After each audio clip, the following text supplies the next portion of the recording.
පින්වතුනි බුදුහාමුදුරෝ ධම්මපදයක තැනක ලස්සන ගාථාවක් කියලා තියෙනවා. මොකක්ද? මේ සංසාරේ ස්වභාවය ගැන තමයි ඒකෙන් කියන්නේ. බුදුහාමුදුරෝ කියනවා දීඝා ජාගරතෝ රත්ති. ඒ කියන්නේ මිනිස්සෙක්ට මේ මහන්සිය ඇතුව නිදිමත ඇතුව නිදිවරලා රාත්‍රිය ගත කරනවා නම් ඒ මනුස්සයාට රාත්‍රිය දිගයි කියනවා බුදුහාමුදුරුවෝ.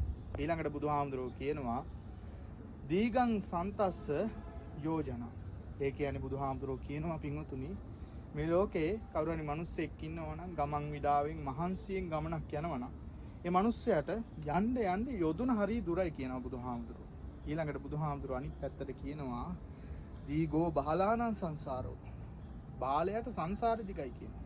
සද්ධම්මං අවිජානතං. සද්ධර්මේ නොදන්නාට. කියන්නේ බුදුහාමුදුරුවෝ කියනවා සද්ධර්මේ නොදන්න බාලයට සංසාරේ හරිය දීර්ඝයි කියනවා.